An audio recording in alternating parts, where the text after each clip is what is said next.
तेजस्वी यादव जी, मदन मोहन झा जी,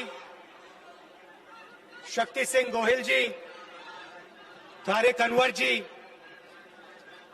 अखिलेश प्रताप सिंह जी, सुबोध कांत सहाय जी, अजय कपूर जी, Devendra Yadav ji, Mahendra Yadav ji, candidates Neetu Kumari ji, मंथन सिंह जी, विभा देवी जी, प्रकाश वीर जी, भाई और बहनों, प्यारे कार्यकर्ताओं, प्रेस के हमारे मित्रों, आप सबका यहां बहुत बहुत स्वागत, नमस्कार। कैसे हैं आप लोग? अच्छे हैं? नीतीश जी की सरकार कैसी लगी आपको?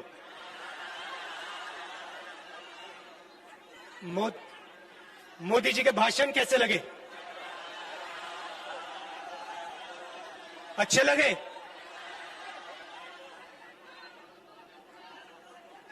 उन्होंने कहा कि बिहार के जो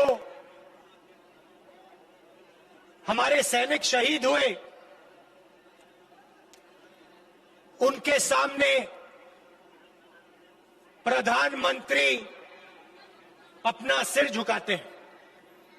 नरेंद्र मोदी जी ने कहा पूरा देश उनके सामने, बिहार के शहीदों के सामने सिर झुकाता है। मगर सवाल ये नहीं है, सवाल सिर झुकाने का नहीं है, सवाल दूसरा है। जब बिहार के युवा सैनिक शहीद हुए, उस दिन हिंदुस्तान के प्रधानमंत्री ने क्या कहा और क्या किया, सवाल वो है। लद्दाख में गया हूं,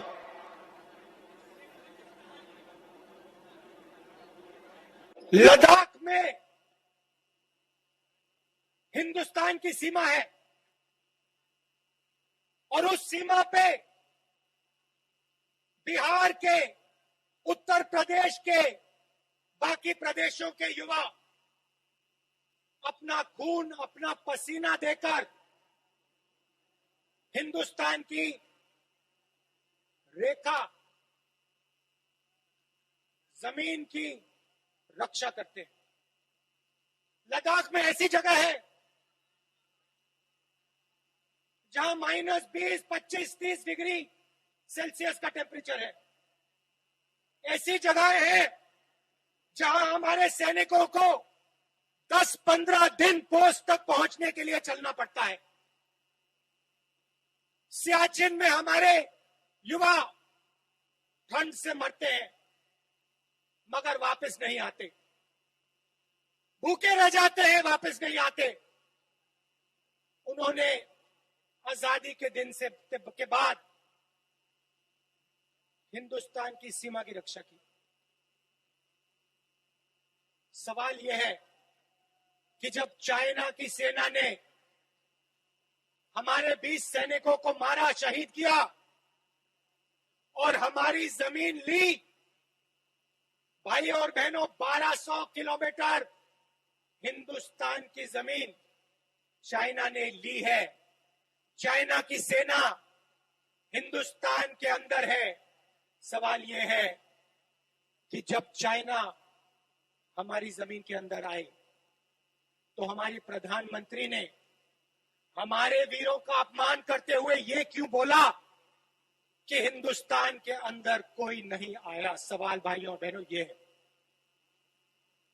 आज कहते हैं मैं सिर झुकाता हूं, मगर हिंदुस्तान की सेना का अपमान नरेंद्र मोदी ने किया जब उन्होंने देश को झूठ बोला कि चाइना का कोई भी सैनिक हिंदुस्तान के अंदर नहीं आया। सवाल यह है नरेंद्र मोदी जी, ये चाइना के सैनिक जो हिंदुस्तान के अंदर बैठे हैं, इनको आप बाहर कब निकालोगे? सवाल ये है। आप सिर झुकाने की बात मत कीजिए। आप हमारे वीर सैनिकों को यह बताइए कि चाइना को आप हिंदुस्तान से कब बाहर फेंकोगे, यह बताइए। और यहां आकर उल्टे सीधे झूठ मत बोलिए। यहां बिहारियों को झूठ मत बोलिए। आप बिहारियों को यह समझाइए कि आपने उनको रोजगार कितना दिया और कब। पिछले चुनाव में बोला था 2 करोड़ युवाओं को रोजगार दूंगा।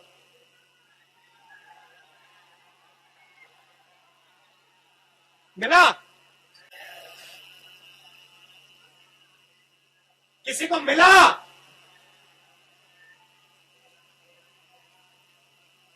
जीरो। आते हैं, कहते हैं किसानों के सामने मैं सिर झुकाता हूं, सेना के सामने मैं सिर झुकाता हूं, मजदूरों के सामने मैं सिर झुकाता हूं, छोटे व्यापारियों के सामने मैं सिर झुकाता हूं।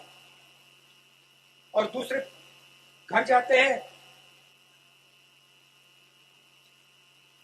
और अंबानी और अदानी का काम करते हैं। भाषण आपको देंगे, सिर झुकाएंगे आपके सामने, मगर जब काम करने का समय आएगा तो फिर काम किसी और का करेंगे। नोटबंदी की फायदा हुआ आपको? आप बैंक के सामने खड़े हुए ना, ऐसी धूप में खड़े थे ना, बारिश में खड़े थे ना, आपने अपना पैसा बैंक में डाला, ठीक है, पैसा कहां गया? आपका पैसा कहां गया? हिंदुस्तान के सबसे अमीर लोगों के जेब में अंदर। आपसे कहा काले धन के खिलाफ लड़ाई। क्या अदानी जी बैंक के सामने खड़े थे क्या? अंबानी जी बैंक के सामने खड़े दिखे आपको? नहीं, वो इसी कमरे में आपका पैसा छीना और उनका कर्जा माफ किया। हमारी सरकार थी, 70,000 करोड़ रुपए किसानों का कर्जा माफ किया था। पंजाब में हमारी सरकार, पंजाब में किसानों का कर्जा माफ किया। मध्य प्रदेश में सरकार बनी, मध्य प्रदेश में कर्जा माफ किया। छत्तीसगढ़ में कर्जा माफ किया। नोटबंदी पे नहीं रुके, उसके बाद जीएसटी लागू की, सब छोटे व्यापारियों को खत्म कर दिया। किसके लिए? हिंदुस्तान के सबसे बड़े अमीर लोगों के लिए।